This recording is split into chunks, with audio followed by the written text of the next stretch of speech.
Hi friends, అందరికీ good morning. అందరూ ఎలా ఉన్నారండి? మీకు ఇప్పుడు ఆముదం చెట్టు చూపిస్తున్నానండి నేను. అంటే తెలియని వాళ్ళకండి, తెలిసిన వాళ్ళకి కాదు.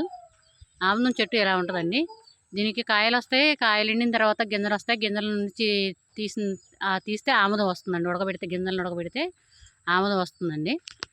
అప్పుడు అవి మొత్తం ఇప్పుడు గింజలు, ఆకులు, కాయలు మొత్తం చూపిస్తాను మీకు నేను. చెట్టు అయితే ఎలా ఉంటుందండి. కాయలు ఇలా గుత్తులు గుత్తులుగా కాస్తుందండి. ఇవి ఆకులండి, ఆముదం ఆకులు.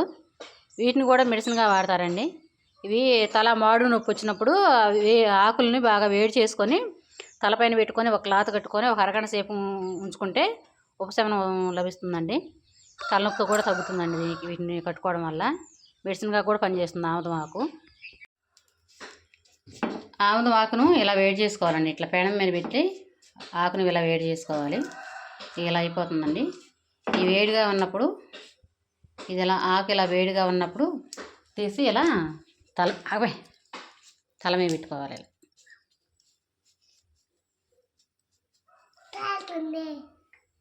ఇదివరకు రోజుల్లో ఈ ఆముదం ఎక్కువ వాడేవాళ్ళండి. చిన్నపిల్లలకు కూడా తయారు చేసి ఉడకబెట్టి ఆముదం తయారు చేసి తలకి మాడుగు పెట్టేవాళ్ళండి. చలవ చేస్తుందని చెవులలో వేసేవాళ్ళు, ముక్కుల్లో పెట్టేవాళ్ళని. కాకపోతే ఇప్పుడు ఈ ఆముదం ఎవరు వాడట్లేదండి. అన్ని రకాల ఆయిల్స్ వచ్చాయని చెప్పేసి ఆయిలే ఎక్కువ వాడుతున్నారండి. ఆముదం ఎవరు వాడట్లేదండి పిల్లలకు కూడా. ఈ చిన్నపిల్లలప్పుడు ఆముదంతో ఉగ్గు కూడా తయారు చేసి ఉగ్గు పెట్టేవాళ్ళండి.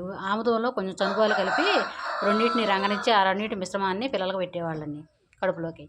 ఉగ్గు అంటారండి దాన్ని. అది తీసుకోవడం వల్ల పిల్లలకి మోషన్ కూడా ఫ్రీగా అవుతుందని చెప్పేసి ఉగ్గు తయారు చేసి ఆముదంతో ఉగ్గు పెట్టేవాళ్ళండి. ఇవి కాయలండి. ఇవి ఇలా గుత్తులు గుత్తులుగా కాస్తాయి. ఇలా కాసి ముదిరిన తర్వాత ఇలా ఎండిపోతాయండి. ఎండిపోయిన కాయలని మనం ఇలా ఒలుసుకుంటే ఇలా గింజలు వస్తాయండి. ఈ గింజల్ని మనం ఉడకబెట్టి ఆముదం తయారు చేసుకుంటారండి. వీటిని అంటే పచ్చిగా ఉన్నప్పుడు రావండి, గింజలు కూడా కొంచెం ఎండబెట్టుకోవాలి. ఎండబెట్టిన గింజలతోటి అయితే బాగా వస్తుందండి. ఇవి అండి కాయలు, గింజలు, ఆకులు చెట్టు చూశారు కదండి.